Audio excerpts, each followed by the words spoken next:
Hey y'all, so I'm about to do my 16-hour shift that I do every other week, and I had a little extra time, so I wanted to make a video. So I wanted to talk about or give an example of why I don't too much care for small talk, especially like, fake small talk. Like I said before, there's been times where if I meet somebody or I'm cool with somebody and I just naturally click with them. But it wasn't forced. I'm not trying to make conversation just for the hell of it or just so they won't feel awkward. Like we literally just we just click. But other than that, I don't like small talk, right? But I know in today's society you have to know how to do at least some sort of small talk most of the time for like certain situations or whatever. But anyway, so I was at work, right? This happened a while back. And I was working on the rehab side, giving out medicine. And this lady was supposed to go home that day. She was scheduled to go home. Now, most of the time on a rehab side, if the doctor clears for them to go home, that's a good thing. I thought that meant like, they're strong enough, they're well enough now to go home. That means they're good. They got better. Because rehab is supposed to be where a patient comes in. Lots of times it's like they fail at home or they have maybe they got in a car accident. Some kind of accident happened. Like they were living on their own. At the stop sign, turn right. I'm sorry, y'all. My GPS is on. Because I drive a long way for work. And all it does, if I miss just one turn, all it takes is for me to miss one turn, and it throws my whole route off, and I have to go a different way on like the highway and all that stuff. So that's why I still use a GPS. Because like I said, all it takes is for me to miss literally just one turn, and it'll throw me all the way off. Anyway, what was I saying? So I was working on the rehab side, right? And it told me this lady's scheduled to go home. Now, on this side, I only give out medicine. I never really, I'll help out, when I have time, but I don't really, work as a CNA on that side. So, I don't transfer people and stuff like that. And I went to give her medicine, right? And the CNA was doing something with, another patient and her roommate. And I normally I don't even do small talk. I just be like, hey, how you doing? I got your medicine. But I was like, oh, I heard that you're going home today. She shook her head. Yeah. I thought, oh, that's great. That's good. Because no, it's supposed to be a good thing. If somebody's going home, that means I thought that meant they're well, right? So I go out of the room and the CNA was like, yeah, she's going home because her insurance ran out, or something about her insurance isn't going to pay for her to be there anymore. I was like, oh my God. So now I felt bad for saying that. I felt so bad because I assumed she was going home because she's well enough to go home. And the CNA was like, no, she can't even walk. She can't even walk. So he was like, I don't know how her husband is going to take care of her, because her husband comes up there to visit her, but he don't do nothing for her.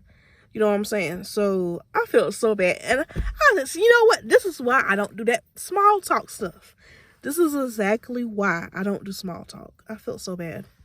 I shouldn't have even said that. I just said, here's your medicine. Because I felt like now I'm reminding her of she's going home, even though she shouldn't be. But her insurance, like I said, I think he said it either ran out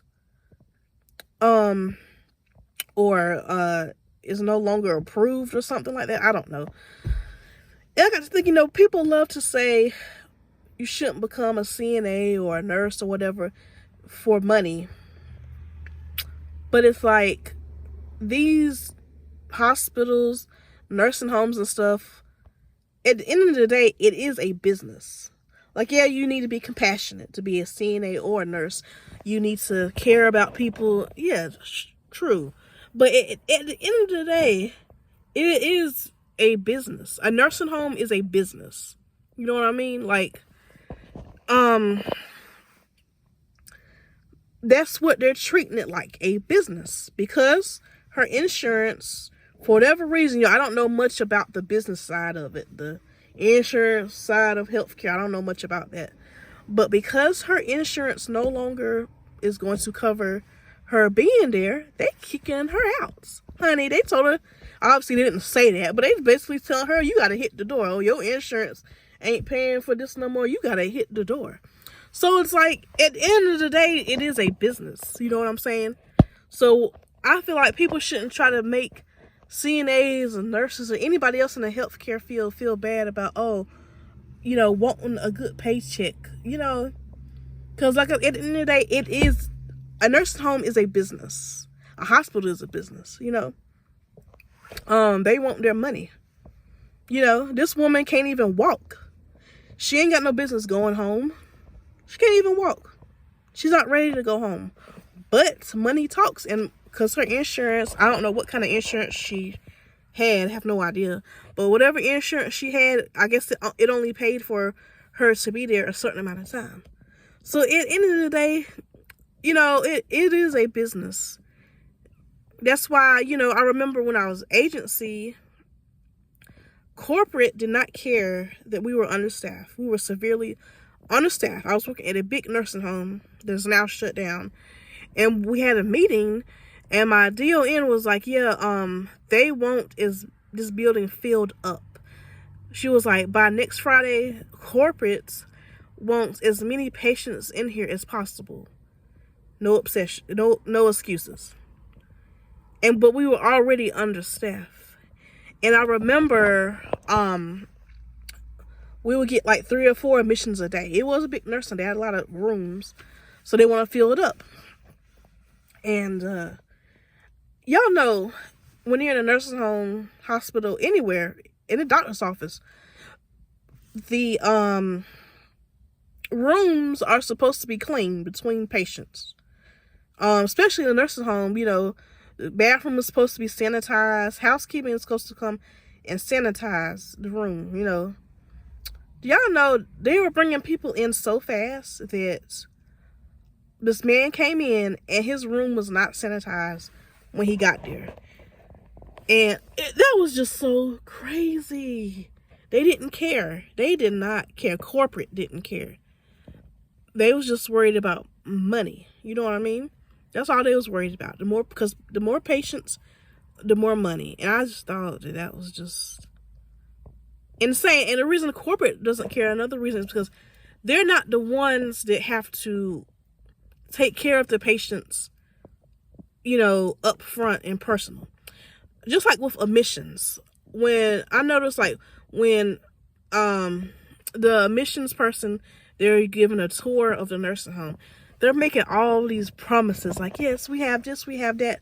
We have 24-hour nursing staff, which they do, but they're not telling them the whole truth. You know what I mean? They're not telling them the whole truth on how.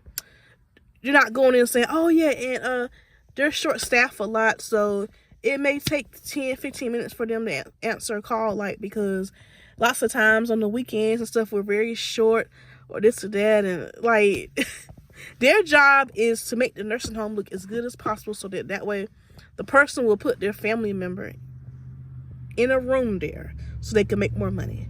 So these at the end of the day, nursing home is a business.